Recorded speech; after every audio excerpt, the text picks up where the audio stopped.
Domo arigato, Mr. Astrobato. Team Asabi has released Astrobot's first full-length adventure. Up until this point, it felt like Astrobot was only ever used to showcase the power of the VR or the PS5. However, now he gets a chance to showcase how great of a character he can be. Hey everyone, Chris here with Platinum Reviews. We have the Platinum review of Astrobot, but enough talking, let's get right into it. Astrobot starts off on a journey through space with his crew in the mothership, or the PS5. All of a sudden, a mean, horrendous alien decides he wants to be the villain of this game. He destroys the PS5, steals the CPU, and scatters the parts of the PS5, as well as the crew of the mothership. It is up to Astrobot to not only rescue his 300 members of the crew, but also to repair his damaged ship. This involves traveling to 5 separate galaxies, each containing multiple planets, on which he not only rescues his crew, but also gets one step closer to defeating the boss of that galaxy. Overall, I enjoyed the story of Astrobot. It was lighthearted, not overly complex or trying to do too much. Instead, you got a story that was heartwarming adventure of rescuing not only a crew, but friends. Astrobot is a platformer, and it succeeds in every aspect of it. I went into the game figuring this was going to be where I would have a few gripes. A lot of times with platformers, some of the mechanics just don't work well at all. Either the developers add too many mechanics that the game feels overcrowded with things to do, or not enough to where the game is just repetitive. Astrobot manages to introduce just the right amount of new mechanics, like frog arms that allow you to feel like a boxer, or a chicken that lets you shoot into the sky. Each one of these is a welcome addition that does not overstay its welcome. Another issue with platformers is their wacky camera angles, and my biggest gripe with platforming, not always working like it's supposed to. There is nothing like trying to jump on a ledge just for the game to be like, yeah, no. Astrobot excelled in both of these sections.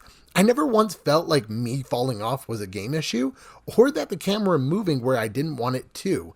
It played perfect from start to finish. The music in Astrobot, as well as the level design and graphics, were fun.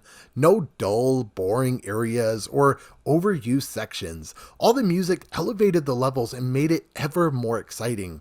The game also showcases the functions of the DualSense controller. Much like the Astrobot tech demo for the PS5, you can get a grasp at how great the PS5 controller is, as well as all its features. Now for my favorite part. Astrobot's crew features other Astrobots, but about 190 of the 300 characters that you're tasked with rescuing are beloved characters from PlayStation's past. Sure, you get characters like Aloy, Kratos, and Nathan Drake, but you also get obscured characters that were a delightful surprise.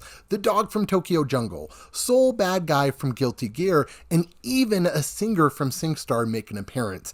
If PlayStation All-Stars Battle Royale was a love letter for fighting fans of PlayStation, then Astrobot is a love letter to everything PlayStation. I'll be posting a video featuring all of the secret collectible characters that you can get, so keep an eye out for that. Not really an issue with the game, but the game features no Final Fantasy or Kingdom Hearts characters. This was a tad disappointing, but I figure there's a reason behind it. Being able to see so many other characters from PlayStation catalog, it doesn't really hurt not having any heavy hitters from the RPG department that helped put PlayStation on the map. It is very rare for a game to come along and have you smiling from start to finish. The excitement of seeing a beloved character in the distance, trying to figure out how to rescue them, and ultimately rushing back to see them at the PS5 crash site, the hub for the game.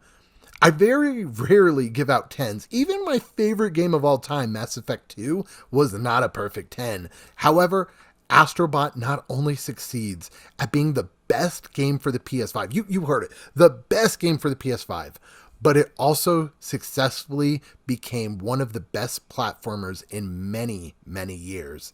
I would give Astrobot a 10 out of 10, and I will also say this, it is my current game of the year.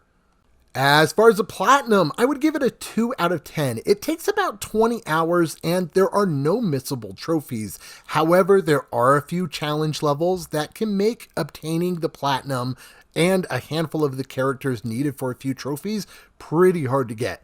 After you do beat a level, you can go back and spend 200 coins, and it will show you where missed collectibles are.